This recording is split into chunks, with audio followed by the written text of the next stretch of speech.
Hello, welcome to White Birch Tarot and Astrology. This is a reading for Virgo, Sun, Moon, Rising. I am doing a reading for Venus conjunct Chiron. Venus is our relationships, the way we love, who we love, how we love, and Chiron is the wounded healer. And I did a video, very short one, explaining what this aspect means, so I didn't have to explain it 12 times because I'm doing a sign by sign. So please watch that. I just uploaded it yesterday, so it's Venus conjunct Chiron. You should see it on there, I hope. And this is for Virgo, Sun, Moon, Rising. I also check my Mercury, Mars, and Venus placements too. If you don't know yours, you can look on astro.com. It's free. And if you don't know how to do that, you can email me. I'll try to remember to put it in the comments, and it's free. I'll just show you how to, it's really easy. And so anyway, this is for, did I already say Sun, Moon, Rising? Yeah, I did. Let's see. And I apologize for my voice. That's what I wanted to say. We're having, there's having these dreadful wildfires in Canada. And unfortunately, the smoke is, it's so massive. The smoke is down here. I'm in the Midwest of the U.S. and it was really smoky today, and it's supposed to be worse for the next 2 days. And I'm already like, I can't breathe. I do not like smoke. So if you have Sun, Moon, Rising, or planets in Virgo, you have got the south nodes in your sign at 23 degrees. The south nodes of the moon are where we have energy.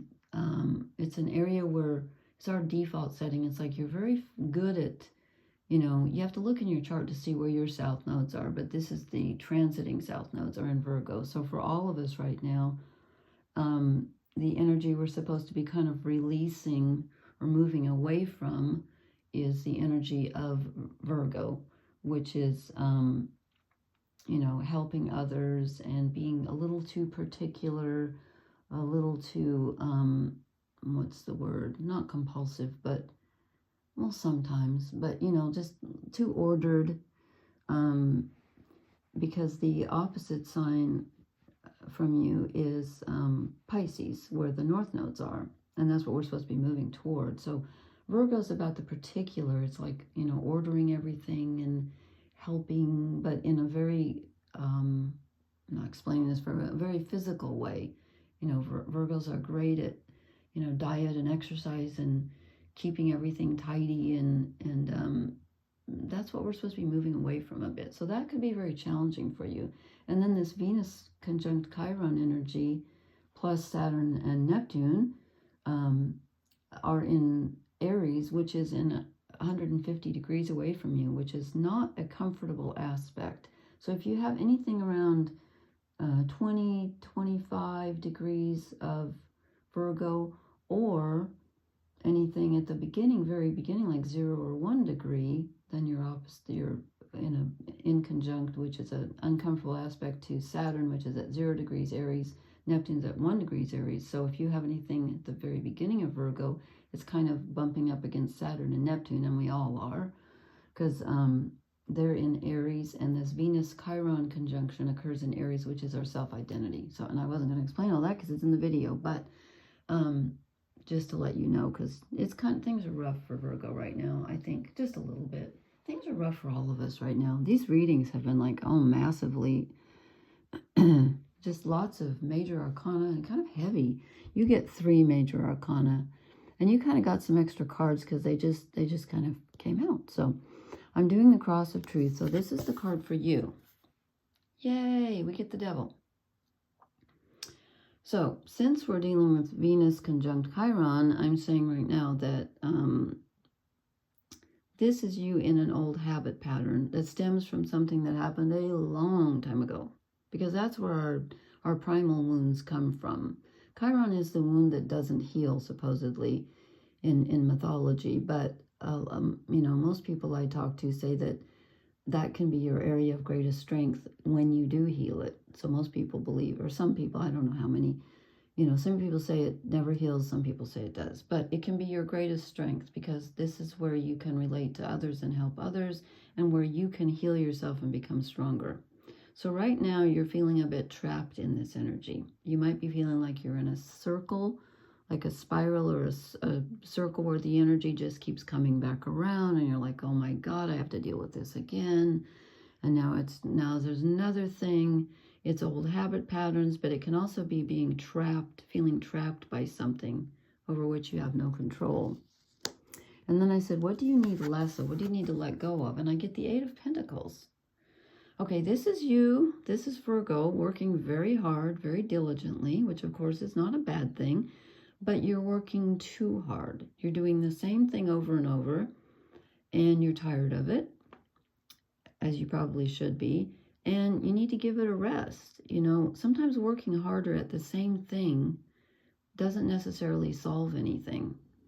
So let's see what you need to move toward. You're working too hard. You get the World, the last major arcana card. This is number 21. This deck isn't numbered, but this is number 21. This is the last one. This is where the old cycle ends and a new one begins. So what do you need more of? You need to end something that seems never ending and start something fresh. Something really needs to be let go of here. A new approach is necessary. So then I asked, what is the challenge? And I get the High Priestess. Well, this, as is usual, something needs to be looked at. It's in the subconscious. It happened so long ago.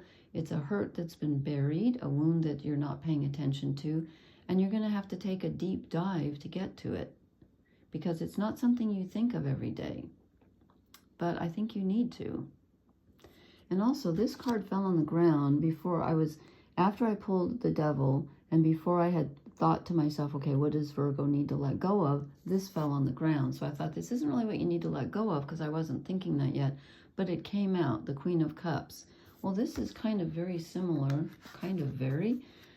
similar to the High Priestess, because the Queen of Cups is about being intuitive, getting in touch with your emotional nature. So as is, the norm, your wound is something emotional probably.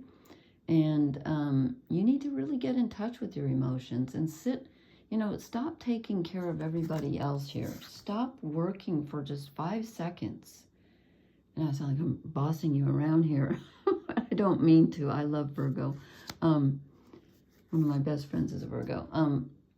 But you need to just stop taking care of everyone else and sit down by yourself and rest. She's got her eyes closed. She's tuning into her emotional side. Do something kind for yourself and get in touch with what really moves you. Who are you without taking care of everyone? And then I asked, what's the best outcome of this situation? Well, first these two came out together again. I got the Two of Pentacles. This is about choosing, He's taking a momentary break here. Sometimes it's a juggling act. In this deck, it's more about choosing. Which tool am I going to use? Which task am I going to pursue? It's taking a pause, and so is this card, the Seven of Pentacles. It's about pausing for a moment and summing up and saying, do I want to continue with this project or not? Is this worth it? Is this worth my time and energy? So the benefit of this, getting in touch with your emotions and your subconscious energy, is that you can take a look at what you're doing on a physical level. It might be your job, what you're working on. And again, with Venus here, it could be how you're approaching relationships, what you're doing for the people in your life, how much are you putting into the relationships, how much are you getting back, getting any emotional satisfaction back. Maybe you need to switch up the way you do relationships and let somebody give to you for a while. I know Virgo tends to overgive. And then this card came out, and I wasn't sure it fit in, so I put it back in the deck.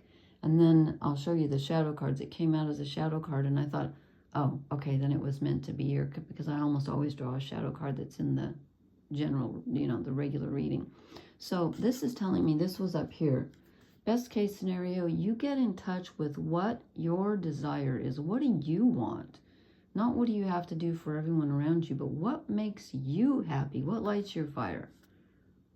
What do you desire? Okay? Because the first shadow card I pulled for you is this. You're not in touch. I said, what are you not seeing? You're not seeing what lights your fire. You're not you're not making yourself happy. You're making everyone else happy. And then also I got this as a shadow card, Seven of Swords. And I'm like, okay, what's this? Okay, if this is about the primal wound, Chiron, did someone do something a long time ago that perhaps you've not even let yourself process, or someone was very dishonest with you? This is a card of dishonesty or greed, or someone taking something from you. They can steal your pride. It could be something physical, or it could be something like they took your pride, they took your dignity, they took your peace of mind, but someone has taken something from you. This is not you. I don't think. I think this is someone else. So there's something you need to look at here, that's, you know, that you haven't been feeling. It's not so much that you need to think about it, because we don't have swords here. You need to feel it. And you need to get in touch with your own positive energy. Okay, I hope this reading makes sense. Please leave me a comment and let me know. And please hit the like, share, and subscribe button. And also, please watch the video. I think I already said that. It's called Venus Conjunct Chiron, so you'll know what this reading was about. Or, you know, what's happening in the sky that prompted this and what it means. Okay, thank you so much for listening. Blessings. Good night.